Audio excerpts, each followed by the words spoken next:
The founder of Indus Valley civilisation. ठीक है ना। देखो यहां से मतलब इस बात से है कि सिंधु सभ्यता के जो लोग थे, इंडस वैली सिविलाइजेशन में जो भी लोग थे, वो कौन थे। और जो ह्यूमन हम लोगों की डेवलपमेंट है, हम लोगों ने पीछे पढ़ी, उसमें दो तीन तरीके की प्रजातियां हैं जो एंथ्रोपोलॉजी कहती है। दो तीन नहीं, चार टाइप के स्पैशीज हैं ह्यूमंस में भी, जो आगे चल के डेवलप हुई। तो ये कौन सी स्पैशी से रिलेटेड थे, किन लोगों ने इंडस वैली सिविलाइजेशन को बनाने का काम किया, ये इसमें एक इम्पॉर्टेंट पॉइंट है। देखो सिंधु घाटी सभ्यता में जब इसकी खुदाई हुई तो कुछ मानव कंकाल भी मिले।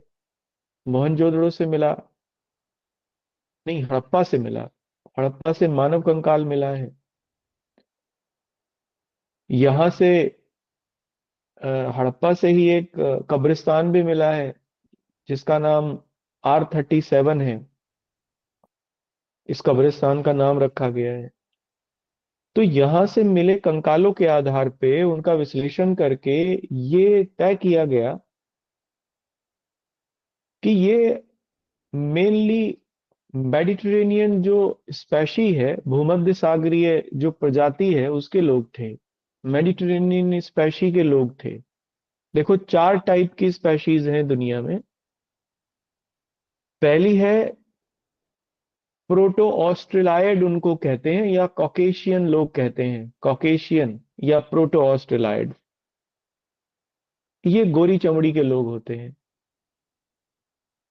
दूसरी गोरी चमड़ी के होते हैं, इनके नाक नक्श थोड़े से शार्प होते हैं। यूरोप में रहने वाले लोग इसी टाइप के हैं। फिर दूसरी है भूमध्य सागरीय, मेडिटेरेनियन टाइप। मेडिटेरेनियन टाइप के जो लोग हैं वो पीले कलर के होते हैं, येलो टाइप के होते हैं, लेकिन नाक और होठ इनके मोटे होते हैं। हाथ मतलब इनके नेक नक्श जो होते हैं वो मोटे होते हैं। ये मेडिटेरेनियन टाइप है। बाल भी घुंघराले करली से होते हैं। फिर एक है मंगोलियन। जितने भी ईस्ट एशिया में आपको या जापानीज टाइप के जो लोग दिखेंगे, जापानी जैसे या चाइनीज टाइप के लोग, these are known as Mongolian. छोटे कद के होते हैं, छोटी छोटी आंखें होती हैं, शरीर का बनावट भी छोटी होती है। और एक चौथे होते हैं अल्पाइन टाइप के लोग, जो कि बहुत जाइंट टाइप के होते हैं, जैसे रशिया में गोरे होते हैं, जाइंट टाइप के होते हैं। और अच्छा एक और रह गया पांचवा, नीग्रो। अच्छा नीग्रो और मेडिटेरेनियन टाइप के जो लोग हैं इनमें समानता है। मतलब हम लोग ये कह सकते हैं कि मेडिटेरेनियन टाइप के लोग और नीग्रो लोग लगभग एक जैसे होते हैं। अंतर उनमें केवल इतना है कि नीग्रो काले होते हैं, उनका रंग हल्का सा ब्राउन कलर का होता है, या लाल कलर का होता है, लाल रंग का होता है, रेडिश टाइप के होते हैं, लाल कलर के होते हैं। तो ये इनमें अंतर है। तो जिन लोगों ने इंडस वैली सिविलाइजेशन का को बनाया, वो मेडिटेरेनियन टाइप के लोग थे।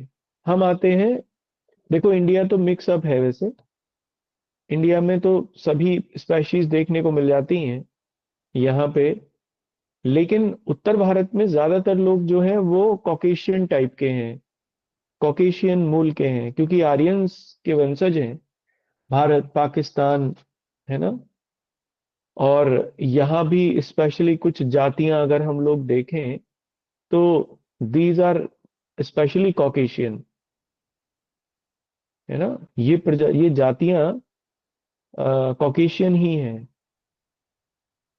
इनको ऊपरी जाति अभी हम लोग कह सकते हैं, क्योंकि समाज में आगे बंटवारा आर्यंस ने फिर वैसे ही कर दिया था। यहाँ के जो मूल निवासी थे भारत के, इंडस वैली सिविलाइजेशन वाले लोग, उन्हें दस्यु वगैरह कहने लगे थे, दास कहने लगे थे। अभी आगे आएगा ये सब। तो नॉर्थ इंडिया में तो यही है। साउथ इंडिया के जो ज्यादातर लोग हैं ये वही हैं, मेडिटेरेनियन टाइप के लोग हैं। और ये वही लोग हैं जिन्होंने सिंधु घाटी सभ्यता को बनाया। ये ज्यादातर के लोगों की, विद्वानों की मान्यता है। ठीक है। और एक बात और लिखिए इसमें, अगले पॉइंट में, कुछ लोगों ने ये कहा कि बाद में इन्हीं लोगों को द्रविड़ मूल के लोग कहा गया, द्रविडियंस कहा गया। द्रविडियंस माने जो द्रविड़ देश के निवासी थे। द्रविड़ देश कहते हैं हम लोग दक्षिण भारत को। विंध्याचल पर्वत के पार के लोगों को हम लोग स्पेशली द्रविडियंस कहते हैं। ठीक है। तो मैंने अभी बताया ना कि दक्षिण भारत के लोग ही थे ये, जिन्होंने इंडस वैली सिविलाइजेशन वगैरह की नींव रखी। और आप देखोगे कि अगर साउथ इंडियन सोसाइटीज को आप पढ़ो कभी ठीक से, तो वहां पर अभी भी साफ सफाई, घरों की साज सज्जा, त्योहारों को, इन सब को बहुत ही वो शांत तरीके से और बहुत अच्छे से सेलिब्रेट करते हैं। और ये वही क्वालिटीज हैं, ये वही कुछ बेसिक क्वालिटीज हैं जो इंडस वैली सिविलाइजेशन के लोगों में थी। तो ये देखने को मिलता है, साउथ इंडिया के लोग शानदार तरीके से चीजों को, और बहुत होशियार होते हैं, वेरी शार्प। और आप देखो कि इंडस वैली सिविलाइजेशन के लोग आर्यन से ज्यादा शार्प थे। आर्यन से इसलिए ज्यादा शार्प थे कि आर्यन तो केवल उस समय नोमैडिक थे, पशुचारण समाज था, नोमैडिक सोसाइटी थी। जबकि इंडस वैली सिविलाइजेशन के लोग तो नगरीय सभ्यता वाले लोग थे, उन्होंने नगर बना लिए थे अपने। और नगर बनाना या उस लेवल पे पहुंचना कोई आसान काम नहीं था। बड़े साइंटिफिक चेंजेस उन्होंने किए होंगे, साइंटिफिक आविष्कार किए होंगे, तब वो लोग आगे बढ़े होंगे। हम ही देखेंगे अभी आगे, बड़ा अच्छे लेवल पे उन्होंने डेवलप किया। और आज आप इसीलिए देख सकते हो कि भारत के विज्ञान का जो केंद्र है वो साउथ इंडिया ही है। चाहे इसरो हो, चाहे आईआईएससी हो, सब बेंगलुरु और हैदराबाद और यहाँ वहाँ सब यही देखने को मिलेगा आपको। खैर, उसका कारण यही है, ज्यादातर बेस्ट साइंटिस्ट आपको साउथ इंडिया से ही मिलेंगे।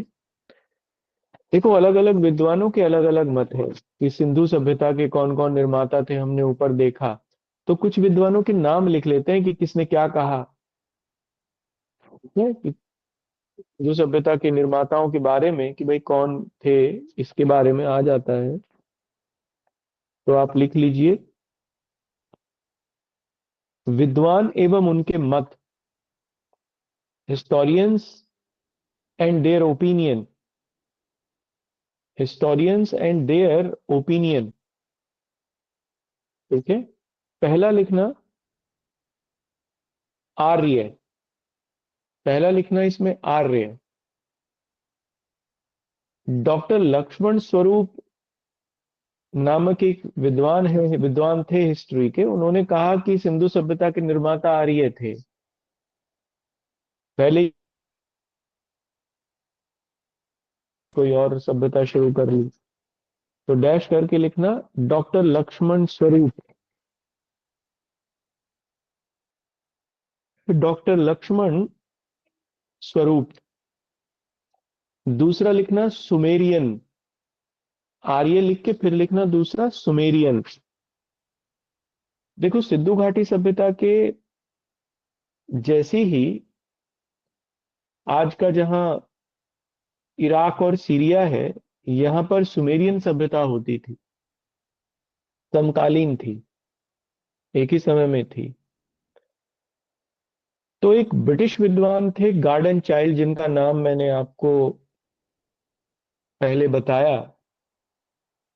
इन्होंने कहा कि सुमेरियन सभ्यता के लोग थे जिन्होंने इंडस वैली सिविलाइजेशन की नींव रखी, क्योंकि इनके हिसाब से सुमेरियन सिविलाइजेशन में और इंडस वैली सिविलाइजेशन में बहुत समानताएं मिलती हैं,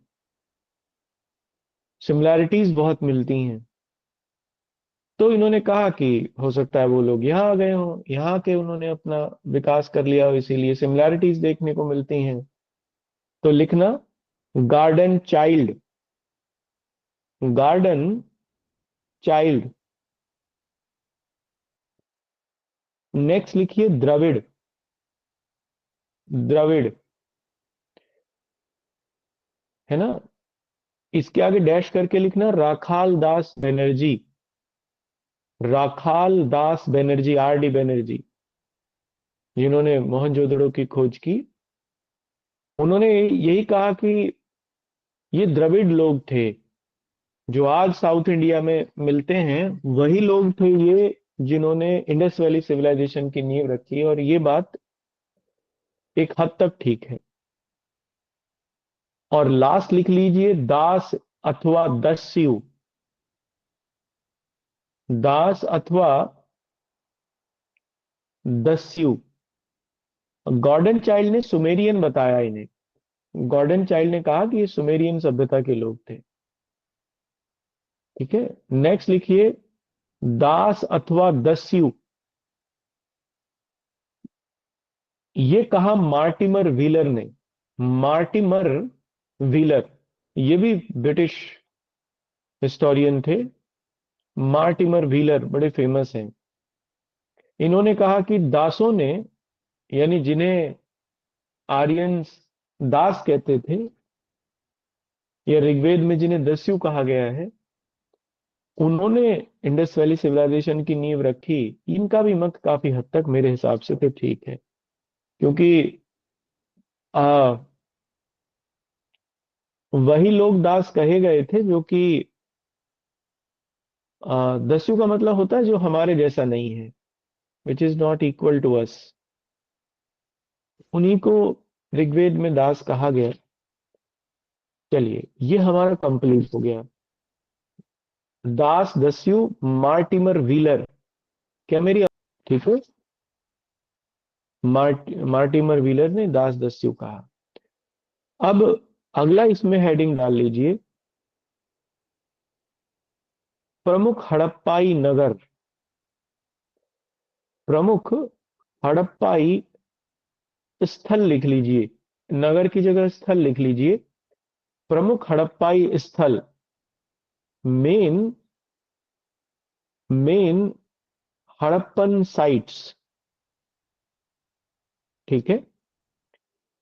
देखो जब खुदाई की गई तो तीन टाइप के हम लोगों को वहां जो नगर मिले इंडस वैली सिविलाइजेशन में, उन्हें हम लोग तीन भागों में बांट सकते हैं स्टडी के, थोड़े ध्यान स्टडी के लिहाज से। पहला वो तो जिसे केंद्रीय नगर कहा गया, सेंट्रल सिटीज जिन्हें कहा गया। सेंट्रल सिटीज वो सिटीज थे जहां उस सभ्यता के सबसे ज्यादा लक्षण मिले और जो आकार में बहुत बड़े थे, जहां से व्यापार वाणिज्य के, सोशल लेवल पर और पॉलिटिकल लेवल पर भी कुछ ऐसे चिन्ह दिखाई दिए जो ये उसको एक बड़ी सिविलाइजेशन के रूप में बताते हैं। जिन जगहों से भी ये ऐसे चिन्ह मिले उन्हें हम लोग केंद्रीय नगर या सेंट्रल सिटीज कहते हैं। अभी तक चार, पहले तो तीन ही थे लेकिन अब चार हो गए हैं ये। हड़प्पा मोहनजोदड़ो दो पाकिस्तान में है, और काली धौलावीरा और राखीगढ़ी, धौलावीरा और राखीगढ़ी ये भारत में है। इन चारों को केंद्रीय नगर कहा गया। राखीगढ़ी तो इस समय अब तक का सबसे बड़ा नगर के रूप में उभरा है। मैंने पीछे आपको कराया भी था ये, फिर से हम लोग इसे करेंगे। तो इनको तो केंद्रीय नगर कहा गया, यानी सेंट्रल सिटीज कहा गया। दूसरे ऐसे नगर थे जो कोस्टल एरियाज में थे, तटीय नगर थे, यानी जो इंडस नदी के किनारे थे या किसी और ऐसे मुहाने पर थे या ऐसी जगह पर बने हुए थे किसी और नदी के जहां से समुद्र में जाना आसान था। जैसे लोथल गुजरात में, इसके रास्ते से वो अपनी नावों के माध्यम से समुद्र में चले जाते थे, व्यापार करते थे। सुमेरियन सभ्यता के लोगों के साथ उनका व्यापारिक संबंध थे, यानी सीरिया इराक तक, और नावों से व्यापार करते थे। देखो कितना बड़ा साइंटिफिक डेवलपमेंट उन्होंने किया होगा उस समय में, ईसा से भी 2500 साल पहले, लगभग ईसा के जन्म से भी। तो एक दूसरे नगर ये हैं जिन्हें तटीय नगर या पोर्ट सिटीज वगैरह कहा गया। और तीसरे बाकी छोटे मोटे कस्बे हैं, टाउन्स हैं, कुछ और नगर हैं। इन तीन भागों में हम लोग बांट सकते हैं। ठीक है, तो आप इसमें यहां से क्वेश्चन आएगा, लिखना हड़प्पा, सबसे पहला हड़प्पा। ठीक है, इसमें लिखना सबसे पहला, सबसे पहला पॉइंट लिखना, यह पाकिस्तान के पंजाब प्रांत में, यह पाकिस्तान के पंजाब प्रांत में मांट गोमरी जिले में, मांट गोमरी जिले में रावी नदी के बाएं तट पर स्थित है। इंपॉर्टेंट है ये सब बातें। मांट गोमरी जिले में रावी नदी के बाएं तट पर अवस्थित है। यह इस सभ्यता का पहला मोहनजोदड़ो, पहला तो शायद राखी गढ़ी हो गया अब, हाँ दूसरा हो गया जाएगा ना ये अब। हाँ, यह इस सभ्यता का दूसरा सबसे बड़ा स्थल है। It is the second largest site, लिखना इसमें, मार्टिमल व्हीलर ने, मार्टिमर व्हीलर ने 1964 में इसका, 1964 में इसका व्यापक स्तर पर उत्खनन कराया। 1964 में इसका व्यापक स्तर पर उत्खनन कराया। सर अब अगले पॉइंट से पहली बात समझना। देखो, हड़प्पा सभ्यता में दो टीले मिले। टीला माने माउंड, ये रेत के टीले थे। तो एक टीला तो कहा गया जो पूरब की दिशा में है, उसे तो कहा गया कि यहां पर नगर होगा, कोई सिटी बना हुआ होगा। और जो पश्चिम की दिशा में था, वेस्ट में, वो नगर से थोड़ी सी दूरी पर बना हुआ एक टीला था, टीला मिला, जिसे दुर्ग टीला कहा गया, फोर्ट माउंट कहा गया। और ये कहा गया कि, माना गया कि यहां पर कोई जो पॉलिटिकल हेड था वो रहता होगा इस जगह पर। अब क्या अंतर था इनमें, कि जो पश्चिमी टीला है वो कुछ ऊंचाई पर था, पूर्वी टीला कुछ नीचे था। पश्चिमी टीले को एक प्लेटफॉर्म पे बनाया गया था, मतलब पश्चिमी टीला जो मिला उसमें जो एक्सकवेशन हुई, उसमें जो संरचना मिली, वो एक चबूतरे पर, मतलब एक ऊंचाई पर बनाई गई थी। तो ऊंचाई पर बनाया गया माने कि कोई अच्छा आदमी रहता होगा, कोई पावरफुल आदमी रहता होगा। पश्चिम की तरफ वो मिला बना हुआ। तो दो टीले मिले हड़प्पा से, हड़प्पा से दो, जब हड़प्पा की खुदाई हुई तो दो टीले मिले रेत के। उनमें एक टीला पश्चिम में था, एक टीला पूरब में था। पूरब वाले टीले को यह कहा गया कि यहां पर नगर होगा, क्योंकि वो निचाई में था, नीचे की ओर था। और पश्चिमी टीले को यह कहा गया कि वो यहां पर कोई जो पॉलिटिकल हेड है वो रहता होगा, इसलिए उसे दुर्ग टीला कहा गया, क्योंकि वो ऊंचाई पर बना हुआ था। पश्चिमी टीला, वेस्टर्न टीला, ये पूछा गया है एग्जाम में। पूछा ये गया है कि जो संभ्रांत वर्ग था या इलीट क्लास थी इंडस वैली सिविलाइजेशन में, वो किस दिशा में रहती थी, तो पश्चिम दिशा में रहती थी। और सामान्य लोग पूर्वी दिशा में रहते थे, नगर में। बस इतना भर है इस टीले को, या इन दोनों टीले को एबी माउंड की संज्ञा दी गई। एबी माउंड कहा गया है इन्हें, एबी टीला कहा गया है, और कुछ नहीं है। नगर वाला ए, और दुर्ग वाला बी। Just that's it. इसमें क्या कोई खास बात थोड़ी है सीखने में। बताओ बाकी लोगों को समझ में आ गया सबको? देखो, ये जो दुर्ग है, इसमें एक ग्रीनरी मिली है। ठीक है। एक अन्नागार मिला है, ग्रीनरी मिली है, जिसमें लोग ग्रेन भर के रखते होंगे। इस टीले में मिली है, सीटाडेल में। और ये ग्रीनरी ऐसी है कि ये दो पंक्तियों में बनी है, मतलब दो लाइनें हैं। हर लाइन में छह छह कमरे बने हैं। एक लाइन में छह, दूसरी में छह। कुल मिला के 12 कमरों की ये ग्रीनरी है। तो अन्नागार के या ग्रीनरी के अवशेष मिलते हैं, रिमेन्स मिलते हैं हड़प्पा में, जो कि 12 कक्ष हैं। इसका मतलब ये हुआ, अब ये सब आगे मतलब निकालेंगे हम, मैं तो आपको यही समझाता चल रहा हूं इनके मतलब, आगे हम लोग एनालाइज करेंगे। इसका मतलब ये हुआ कि जो ये एलीट क्लास रहती होगी, ये कर भी वसूलती होगी लोगों से, और कर लेती होगी ग्रीनरी के रूप में।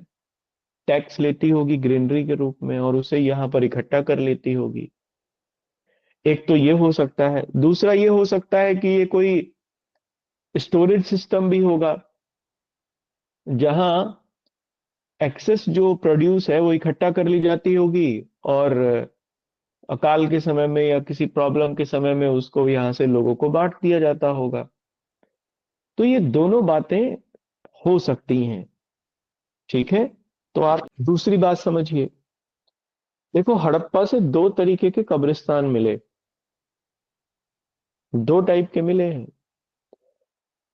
एक का नाम है कब्रिस्तान एच,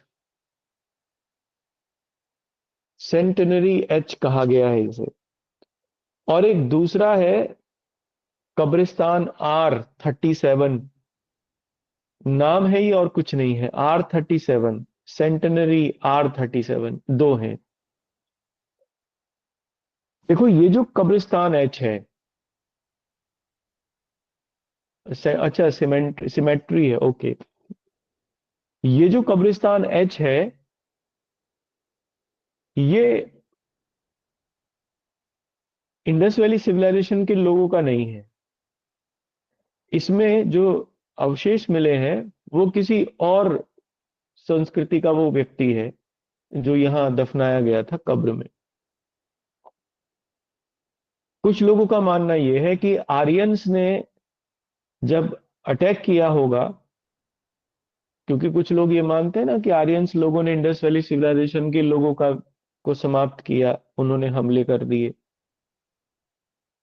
इस वजह से इंडस वैली सिविलाइजेशन समाप्त हुई। तो इन्हीं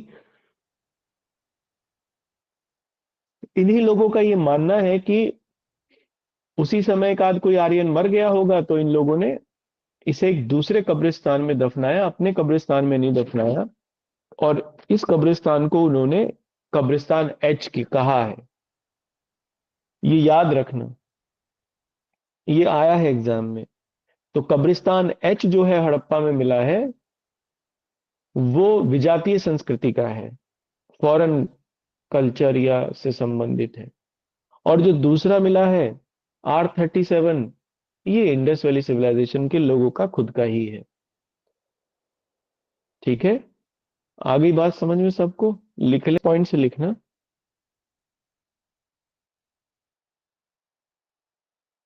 देखो, हड़प्पा से ही एक मूर्ति मिली है, जिसमें स्त्री के गर्भ से पौधा उगता हुआ दिखाया गया है। एक प्लांट का जन्म हो रहा है। ये मूर्ति मिली है हड़प्पा से। ये मातृ देवी की मूर्ति मानी गई, क्योंकि मातृ देवी में जन्म देने की शक्ति दिखाई गई। यही प्राकृतिक देवी की भी संकल्पना है, द नेचर गॉडेस, उसको हम लोग कह सकते हैं। आज भी हम लोग पूजा करते हैं किसी न किसी फॉर्म में, सभी धर्मों में, और उस समय भी हमें देखने को ये मिली।